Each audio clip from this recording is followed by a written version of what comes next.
Hello everyone, welcome back to my channel, welcome back to my blog. कैसे हैं आप सभी? आई होप आप सब बहुत अच्छे होंगे। तो जी ये जो वीडियो है ना, ये कल की है, शनिवार की वीडियो है। दोपहर से मैंने शुरू किया है। दोपहर मतलब घर के बाकी सारे काम हो चुके थे, खाना यहाँ पे बनाना रह रहा था, तो कुछ सिंपल सा ही बनाने का मन था, तो मैं तहरी बना रही हूँ। काफ़ी टाइम हो गया था तहरी हमने बनाई नहीं थी, तो तहरी में ना जितनी सारी सब्जियां रहे उतना ही ज़्यादा अच्छा लगता है।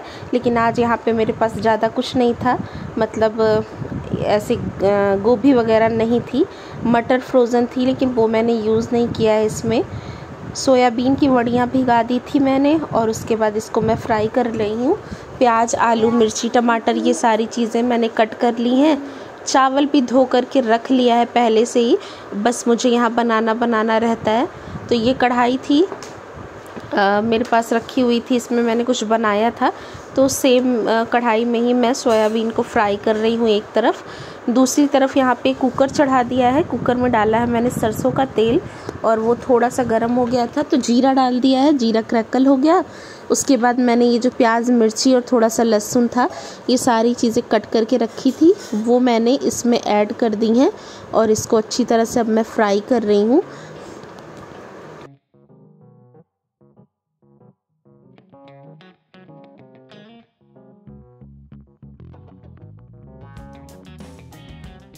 तो प्याज जब तक भून रही है, दूसरी तरफ यहाँ पे सोयाबीन की वड़ियाँ जो है वो भी फ्राई हो गई थी, उनको भी मैंने निकाल लिया है।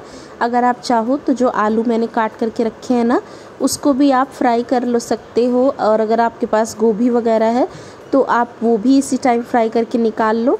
मैंने आलू को ना नहीं करा है।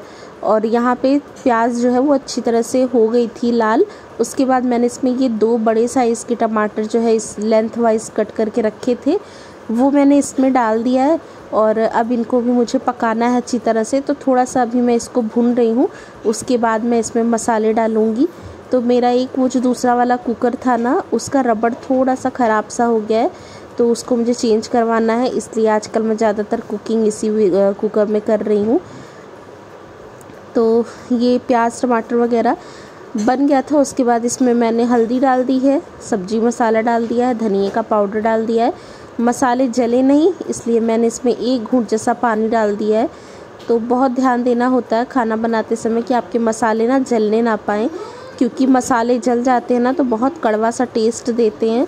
तो तुरंत ही आप पानी उसमें ऐड कर दो अगर आपको ऐसा लगता है कि जलने वाले हैं, नहीं तो फिर आप कितना भी ज़्यादा इंग्रेडिएंट उसमें डालेंगे ना, आपकी वो चीज़ें वेस्ट हो जाएंगी। तो यहाँ पर मैंने मसाला वगैरह डाल करके, पानी डाल करके थोड़ा सा ही थोड़ी देर इसको ढक दिया था कि हमारे मसाले पक जाएं। और अभी हमारा सारा मसाला अच्छे से पक गया है। तो इसमें मैंने जो फ्राई किए हुए सोयाबीन रखे थे वो, और ये जो कटे हुए आलू थे, ये इसमें डाल दिया है। डालने के बाद मैं इसको अच्छी तरह से एक मिक्स दे रही हूँ। बहुत ज़्यादा देर आपको नहीं पकाना है, हल्का सा मिक्स आपको दे देना है तो ठीक हो जाता है। और मटर वगैरह अगर आपको डालना है तो इसी स्टेज पे आप यहाँ पे डाल सकते हैं, और मैंने नहीं डाला था। बाकी ये धुले हुए चावल हैं, 3 से 4 बार मैंने इसको धो लिया था, और धो के ऐसे रख दिया था, भिगाया नहीं था। तो ये चावल अभी मैं इसमें ऐड कर दे रही हूँ। तो जब भी आप ये तहरी पुलाव कुछ भी बनाते हैं ना, तो चावलों को बहुत ज़्यादा देर पहले भिगाने की ज़रूरत नहीं होती है। 5 से 7 मिनट पहले आप इसको धो करके रख लो, इनफ होता है। और ये चावल इसमें डालने के बाद मैं इसको अच्छी तरह से मिक्स दे रही हूँ।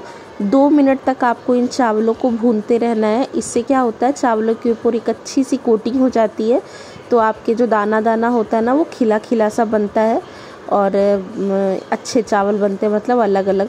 तो तहरी मुझे लग रहा है शायद मैं 2-2.5 महीने बाद आज बना रही हूँ। खिचड़ी में बना लेती हूँ बीच बीच में, क्योंकि प्रिशा को आराम रहता है खाने में, तो कई बार आलस लगता है अगर, या पेट में कुछ प्रॉब्लम चलती है, तो मैं खिचड़ी तो सिंपल सी बना लेती हूँ। तहरी इस बार काफ़ी टाइम बाद बनाई है मैंने। हालांकि तहरी भी अच्छी लगती है, सभी खा लेते हैं, आरू को बहुत ज़्यादा नहीं पसंद है। तो यहाँ पे देखिए चावल को भून लिया था, उसके बाद पानी डाल दिया था मैंने। किनारे किनारे जो भी पानी लगा था चावल ना, इस तरह से अगर आप शेक कर लो एक बार, तो सारे ही किनारे जो लगे रहते हैं वो सब छूट जाता है। पानी जितनी मुझे ज़रूरत थी उतना मैंने डाल दिया है। बाकी यहाँ पे मैं नमक डाल रही हूँ। तो हम लोग ना खिचड़ी खिली खिली ही खाते हैं, बहुत सारे लोग गीली खाते हैं, तो आप उस हिसाब से जैसा आपको पसंद हो आप पानी डाल लीजिएगा। और नमक डाल दिया टेस्ट के अकॉर्डिंग। उसके बाद इसमें मैं भर के 1 स्पून घी डाल रही हूँ, देसी घी। हर बार ही डालती हूँ मैं, दाल सब्ज़ी वगैरह कुछ भी कुकर में बनाती हूँ या तहरी पुलाव दलिया, तो ये डाल देने से ना अच्छा सा खुशबू अच्छी आती है। और बस अब इसमें मुझे सीटी लगा लेनी है और मीडियम टू हाई फ्लेम पे रखना है मुझे, मतलब फ्लेम को लो नहीं रखना है, बिल्कुल हाई भी नहीं रखना है, मीडियम पे करके 1 सीटी आप लगा लीजिए। पूरी 1 सीटी भी नहीं लगानी है, थोड़ा थोड़ा सा ही, मतलब आवाज़ आए ना तभी आप बंद कर लीजिए और उसके बाद प्रेशर खुद से रिलीज़ होने दीजिए। और यहाँ पे देखिए कितने अच्छे से पुलाव बन के तैयार हो गया है। तो मिर्ची वगैरह मैंने कम डाली थी तो इसको प्रिशा ने भी इंजॉय किया। घी डाल लीजिए, चटनी वगैरह अगर हो तो रख लीजिए, दही हो तो रख लीजिए, उसके साथ आप इंजॉय कर लीजिए। तो हम लोग तो ऐसे सिंपल ही खा रहे हैं और यहाँ पे प्रिशा भी चावल खा ले रही है। तो तीखा कम बनाओ ना तो छोटे बच्चे भी खा लेते हैं। और अब तो इसे मैं वही खाना खिलाती हूँ जो हम लोग घर पे खाते हैं, इसके लिए अलग से ज़्यादा कुछ मैं नहीं बनाती हूँ। तो हमारे साथ बैठती है तो थोड़ा बहुत ही खा लेती है। और उसके बाद फिर देखिए यहाँ पे मैं आपको डायरेक्ट शाम को मिल रही हूँ। तो बर्तन रखे हुए थे, ये चाय वगैरह के बर्तन थे थोड़े बहुत, और जो पुलाव बनाए थे उसके थे, तो धोए नहीं थे ना। कई बार ऐसा होता है, आलस लगता है तो नहीं बर्तन धुले जाते। तो शाम को जब चाय का टाइम होता है ना, उस टाइम पे फिर मैं बर्तन वगैरह वॉश कर लेती हूँ। तो यहाँ पे चाय बनाना ही था, उसके पहले मैं सारे बर्तनों को धो रही हूँ।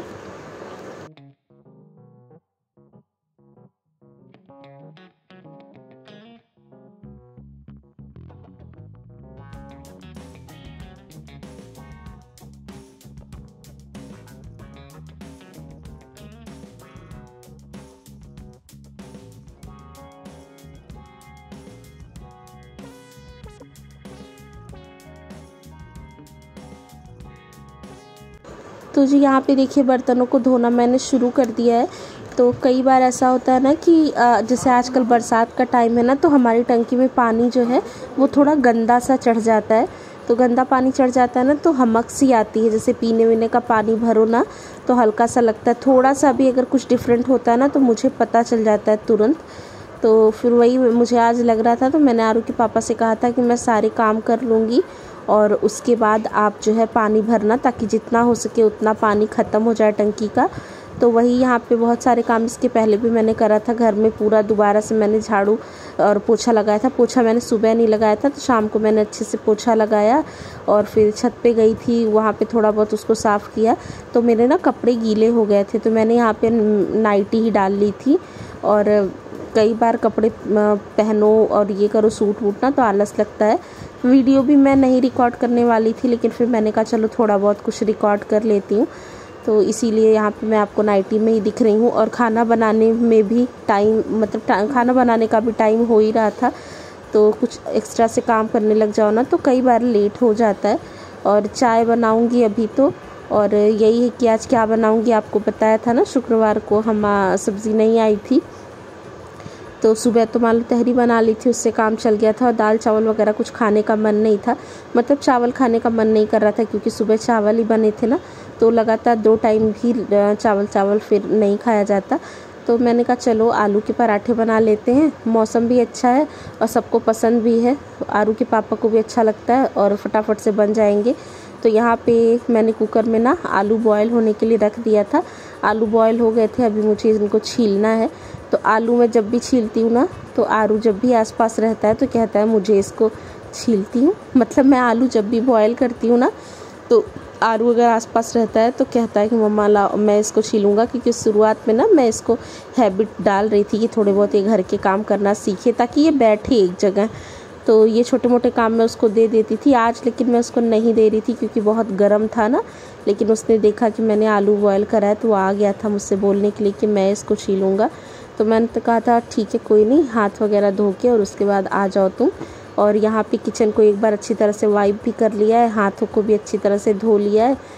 तो किचन में काम शुरू करने से पहले ना एक बार इसको अच्छी तरह से मैं ज़रूर मतलब किचन स्लैब जो है वो पोंछ लेती हूँ, क्योंकि वैसे तो हमेशा साफ़ ही रहता है, लेकिन किचन जैसी जगह है ना, तो कई बार जो है आप नहीं जान पाते कि क्या जानवर, कुछ भी छोटा मोटा कीड़ा मकोड़ा इस पर से चला हुआ होता है। तो इसलिए जितनी बार भी मैं आती हूँ मैं इसको पोंछ लेती हूँ। तो आलू तो अभी बहुत ज़्यादा गर्म थे, तो मैंने नहीं दिया है। लगे हाथ मैं अभी आटा भी निकाल रही हूँ कंटेनर में से, क्योंकि आटा भी गूंदना है, पराठे बनाऊँगी तो उसके लिए आटे चाहिए मुझे। तो आरू देखिए यहाँ पे आ गया, मुझसे कह रहा है कि मैं छीलूँगा। मैंने कहा पहले जाओ तुम हाथ धुल के आओ, क्योंकि ये भी ना मुंह में हाथ डालता ही रहता है, खेलता रहता है प्रिशा का, कुछ ना कुछ छूता रहता है। तो इसलिए ये कुछ भी कहता है ना तो मेरा मन मानता नहीं, इसलिए सबसे पहले इसको कहती हूँ कि हाथ धुला कि नहीं, तो धो कर के आया, मुझे दिखा रहा है और अभी जाएगा। हालाँकि इसने पूरा छीला नहीं था, 1-2 आलू ही छीले थे, उसके बाद कह रहा था मुझे गर्म लग रहा है। फिर बाद में मैंने ही किया, लेकिन मैंने उसको दे दिया था, इस बहाने ये थोड़ी देर बैठा तो रहेगा कम से कम, नहीं तो कूदता ही रहता है इधर उधर, कुछ ना कुछ करता ही रहता है। तो यहाँ पे देखिए आरू के पापा ने टीवी चलाई है, प्रिशा को लेकर के बैठे हुए हैं वो ऊपर, और आरू यहाँ नीचे बैठ करके आलू छील रहा है। तो घर तो इस टाइम पे बिल्कुल ही साफ़ था, पोछा वोछा भी जल्दी ही लगा था, तो इसलिए आरू नीचे ही इस तरह से बैठ गया है। और फ़ैन भी यहाँ का चल रहा है। मौसम बहुत अच्छा हुआ है, मतलब बारिश सा हो रहा है ना, तो गर्मी नहीं लगती है, ठंडा मौसम रहता है, तो अच्छा लगता है काम करने में भी।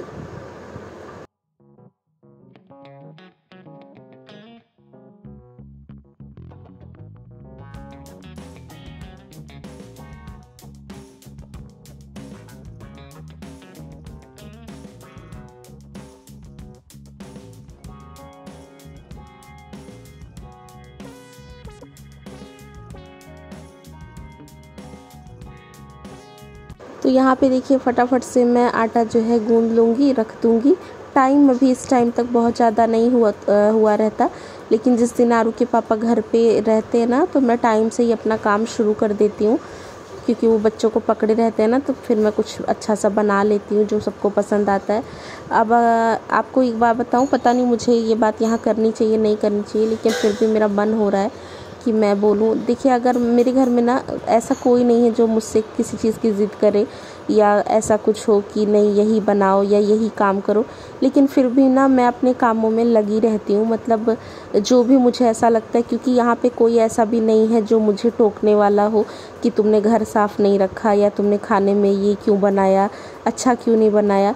मैं अपनी मर्ज़ी की मालिक हूँ, मतलब यहाँ पे कोई ऐसा नहीं है। हस्बैंड है वो बिल्कुल कुछ भी नहीं बोलते हैं, बस जो बना देती हूँ वो खा लेते हैं आराम से। लेकिन ना मैं अपने आप से ही अपने घर के कामों में लगी रहती हूँ, कुछ ना कुछ, क्योंकि खाली दिमाग जो होता है ना वो बहुत सारी चीज़ें सोचता रहता है, और जब ज़्यादा सोचने लग जाओ ना कोई चीज़, तो वो निगेटिव थॉट्स से दिमाग में आने लगते हैं। तो मैं आपको सच में बता रही हूँ, ये बिल्कुल आजमाई हुई बात है कि अगर आपके दिमाग में ना फालतू चीज़ें चलती हैं, या अगर आप किसी को भी लेकर के कुछ नेगेटिव सोचते हो ना, कि किसी ने मेरे बारे में क्या बोला, या कोई मेरे बारे में क्या सोच रहा है, ये कर रही हूँ तो सही है कि नहीं है, इन सारी चीज़ों से हटने के लिए ना आप कुछ ना कुछ करो, वो चीज़ जो आपको अच्छी लगती है। ज़रूरी नहीं कि वो घर के ही काम है, घर के काम तो करना चलो ठीक है, एक अलग बात है, उससे आपके ही आसपास पॉजिटिविटी बनी रहती है। आपका घर जितना साफ़ सुथरा रहता है, आप खाने में जितनी अच्छी चीज़ें बनाते हैं खाते हैं, वो आपकी फैमिली को कहीं ना कहीं इम्पैक्ट करती हैं। ये तो अलग चीज़ है, लेकिन इसके अलावा भी अगर आपको कुछ ऐसा चीज़ है जो पसंद है, जैसे सिलाई हो गई, बुनाई हो गई, पेंटिंग हो गई, या डेकोरेशन करना कुछ हो गया, घर की चीज़ें इधर उधर करना हो गया, तो आप ना उसको करा करो। अगर आपके थॉट्स में प्रॉब्लम हो रही है, जैसे आपको कुछ गलत ख्याल मन में आते हैं, या बहुत ज़्यादा आप ओवर थिंक करते हैं, उसके लिए ये सबसे बेस्ट ऑप्शन है। क्योंकि बाहर आप कितना ही जा सकते हैं ना, दिन में 1 बार 2 बार, 2-3 दिन में 1 बार, तो बाहर भी जाना कोई सलूशन नहीं होता। आपके घर में ही बहुत सारी चीज़ें ऐसी होती हैं जो आपको बहुत पसंद होती हैं, आपको नहीं पता चलता। तो वो चीज़ आप ना फिगर आउट करो कि क्या करने में आपको खुशी मिलती है, और वो काम आप करना शुरू कर दो ना, तो धीरे धीरे आप अपने आप से खुश होने लग जाएंगे। और जब आप अपने आप से खुश रहने लग जाओगे ना, तो यकीन मानिए आपको कोई फ़र्क नहीं पड़ेगा कि आपके आसपास के लोग आपके बारे में क्या सोच रहे हैं। हाँ, आपकी जो अंदर आत्मा है ना, वो संतुष्ट रहनी चाहिए कि आप गलत नहीं कर रहे हो, आप जो कर रहे हो वो सही कर रहे हो, आप किसी का बुरा नहीं कर रहे हो। और उसके बाद तो दुनिया वाले क्या बोलते हैं वो तो देखिए, आप सही करोगे तब भी लोग बोलेंगे, गलत करोगे तब भी लोग बोलेंगे। तो बोलने का काम जिसका है वो बोलता रहे, आपका जो काम है आप वो करते रहो, पूरी शिद्दत से, पूरी मेहनत से, पूरी ईमानदारी से, और उसका ना आपको ज़रूर पॉजिटिव रिज़ल्ट मिलता है। ये मैंने देखा है, मैंने महसूस किया है, और चीज़ें ना धीरे धीरे करके अपने आप ट्रैक पे आने लग जाती हैं और सही होने लग जाती हैं। तो ना एक अच्छी लाइफ जीने के लिए सबसे ज़्यादा ज़रूरी आपका पॉजिटिव होना है और आपके दिमाग में सही चीज़ चलना है। क्योंकि एक टाइम था ऐसा ना, बहुत सारी चीज़ें दिमाग में चलती रहती थी कि ये ऐसे है तो ऐसे है तो कैसे होगा। कुछ चीज़ें यहाँ बता पाती हूँ, कुछ नहीं बता पाती हूँ, हर चीज़ नहीं बोल पाती मैं ही क्या, बहुत सारे लोग हैं जो हर चीज़ हर सिचुएशन अपनी नहीं बता सकते हैं। क्योंकि ये प्लेटफॉर्म ऐसा नहीं है जहाँ सब कुछ बताया जा सके। अगर कुछ अच्छे लोग देखते हैं तो 2-4 ऐसे लोग भी देखते हैं जो आपको निगेटिव कमेंट भी कर सकते हैं, निगेटिव आपके बारे में भी सोच सकते हैं। और मेरा ये वीडियो बनाने का पर्पस भी यही है सिर्फ कि थोड़ी सी अच्छी चीज़ें मैं अपने द्वारा जो मुझे आती हैं वो मैं आपको दिखा पाऊँ। अगर मेरी वीडियो से, मेरे व्लॉग से किसी को कुछ अच्छा सीखने को मिलता है ना, कोई एक बंदा भी मोटिवेट होता है, तो मेरे लिए ये बहुत बड़ी बात है। तो मैं नहीं चाहती हूँ कि कोई निगेटिविटी मेरे चैनल पे फैले, क्योंकि मैं बहुत काम कर रही हूँ इस पे, बहुत मेहनत कर रही हूँ अपने पूरे दिल दिमाग लगा करके। और रिज़ल्ट मुझे उतने अच्छे नहीं मिल रहे हैं, लेकिन मुझे उम्मीद है पूरा कि मुझे एक दिन बहुत अच्छा रिज़ल्ट मिलने वाला है और मेरी मेहनत ज़ाया नहीं जाएगी। आज तक कहीं भी जहाँ पे मैंने मेहनत की है मुझे रिज़ल्ट देर में ही मिला है, लेकिन मिला ज़रूर है। तो इस चैनल से भी मुझे अपने बहुत सारी उम्मीदें हैं। तो बस यही है मेरा कहने का मतलब, यही है। मैं पता नहीं आपको कितना समझा पा रही हूँ कितना नहीं, बस यही मतलब है कि आप अपने काम में बिज़ी रहो, मस्त रहो, खुश रहो, किसी का बुरा मत करो। आपके साथ कुछ भी गलत नहीं होने वाला। कहने वालों को कहने दो, कहने वालों का काम है कहने का, आपका जो काम है आप वो करो। तो इतनी सारी बातें करते मैंने आलू फ्राई कर लिए, क्योंकि कई बार मैं आलू को बिना फ्राई किए सिर्फ प्याज डाल के बना लेती हूँ, कई बार ऐसे कर लेती हूँ। तो मैं ये आलू का मसाला कई तरह से बनाती हूँ। तो आटा तो लग ही गया था, आलू भी छिल गए थे। आलूओं को मैंने फ्राई कर लिया था प्याज वगैरह डाल करके, थोड़ी देर उसको रख दिया था, वो ठंडे हो गए थे। अब यहाँ पे फटाफट से मैं पराठे बनाने जा रही हूँ। तो ये पराठे खा करके मेरे हस्बैंड, मेरे बच्चे दोनों ही बहुत खुश हो जाते हैं। उनको अच्छा लगता है, मुझे भी अच्छा लगता है, फटाफट से बन भी जाते हैं, बर्तन थोड़े से कम ही गंदे होते हैं। तो बस यही है मेरी आज की छोटी सी वीडियो। और पता है आपको, पराठे बनाने का ना सबसे अच्छा तरीका यही है, आप ना इस तरह से थोड़ा बड़ी सी रोटी जैसी बना लो, उसके बाद आप इसमें स्टफ़ करो ना, तो ये आलू इसमें से फटते नहीं हैं। और यहाँ पे देखिए आरू के पापा आ गए। मैं कह रही थी ना कुछ ऐसी चीज़ जो उनके पसंद की बनती रहती है तो वो ज़रूर आते हैं देखने के लिए। तो यही पूछ रहे थे कि जो है मेरे लायक कुछ काम हो तो बताओ, क्योंकि प्रिशा को ना इस टाइम वो सुला चुके थे। तो मैंने कहा नहीं, कुछ नहीं करना है, बस आप आरू को थोड़ी देर पढ़ाने के लिए बैठा लो, 2-4 मैं सेक लूँ, तब तक उसको दूंगी। फिर तो जब प्रिशा सो जाती है तो आरू को पढ़ाना शुरू करते हैं, जब वो जागती रहती है तो उसको देखते हैं। मतलब यही है, ऐसी ज़िंदगी धीरे धीरे बीती जा रही है। और यहाँ पे देखिए एक एक पराठा मेरा फटा था, एक आधी फटा था कह रही हूँ, फूला था। एक आधी कहीं फटा होगा, लेकिन पराठे फूल जाते हैं। जब आप स्टफिंग कम भरो ना तो पराठे फूले फूले से बनते हैं। ये फूले हुए पराठे आरू के पापा को अच्छे लगते हैं, जो कहीं से फटे ना हो, बिल्कुल इंटैक्ट हो। मुझे ना वो फटे वाले अच्छे लगते हैं, जो थोड़ा फट जाए, किनारे आलू निकल जाए, वो अच्छी तरह से लाल होके सिक जाते हैं, मुझे वो ज़्यादा अच्छे लगते हैं। तो यहाँ पे तो पहले मैं इन्हीं लोगों को खिलाऊंगी, तो मैं बना रही हूँ। और इस तरह कोई भारी सा पलटा या स्पैचुला की हेल्प से आप इसको अच्छी तरह से दबा दो ना, तो बिल्कुल कुरकुरे कुरकुरे करारे पराठे बन के तैयार होते हैं। पराठे वगैरह मैं घी में ही सेकती हूँ, तो बस देसी घी लगा करके बढ़िया बढ़िया से पराठे मैंने बना लिए। इसके साथ मैंने टमाटर और मिर्ची की चटनी भी पीसी थी, क्योंकि धनिया मेरे पास नहीं था। वो सब मैंने नहीं रिकॉर्ड किया था क्योंकि वीडियो लंबी हो गई थी और मेरा फ़ोन ना गैस के पास ही काफ़ी देर से लगा हुआ था, तो फ़ोन बहुत ज़्यादा गर्म हो गया था। तो थोड़ी ही देर में फिर मैंने फ़ोन ना अपना बंद भी कर दिया। तो यही होता है, बहुत ध्यान देना पड़ता है, कई बार तो गर्म होके ना फ़ोन बंद भी हो जाता है।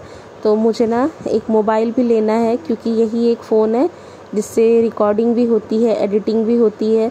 फिर बीच में अगर कोई इम्पोर्टेंट फ़ोन आने लग जाता है तो वो सुनाई भी नहीं देता है, क्योंकि दिखता नहीं है ना। तो एक मोबाइल लेनी है मुझे, देखिए कब तक मैं ले पाती हूँ। अभी तो जब आज मैं वॉइस ओवर कर रही हूँ ना, संडे का दिन है, तो सैटरडे को मैंने वाईफाई भी लगवा लिया है, ताकि वीडियो टाइम से आपके पास पहुँच जाए, क्योंकि वीडियोस को अपलोड होने में बहुत टाइम लग जाता था। 4-4 घंटे लग जाते थे एक वीडियो को अपलोड करने में। और आरू के पापा का वेट करती थी मैं, क्योंकि उनका 5G चलता था, तो उनके में नेट फ्री रहता था, मतलब अनलिमिटेड रहता था। मेरे में तो 1.5 GB मिलता था, उतने में वीडियो अपलोड हो नहीं पाती थी, क्योंकि मैं अपना भी थोड़ा बहुत कुछ देखती रहती हूँ। तो इसीलिए आपको 9 बजे कभी 10 बजे वीडियो मिलती थी डेली। लेकिन अभी क्योंकि वाईफाई है और बहुत स्पीड में वीडियो अपलोड हो रही है, तो मैं एक एग्जैक्ट टाइम रखने वाली हूँ जिस टाइम पे आपको वीडियो डेली मेरे चैनल पे मिल जाया करेगी। तो मेक श्योर करिएगा आप मेरे चैनल को सब्सक्राइब कर लीजिएगा। अगर नए हैं तो कमेंट भी कर दीजिएगा। मैं आपसे मिलूँगी नेक्स्ट वीडियो में। Take care, bye bye.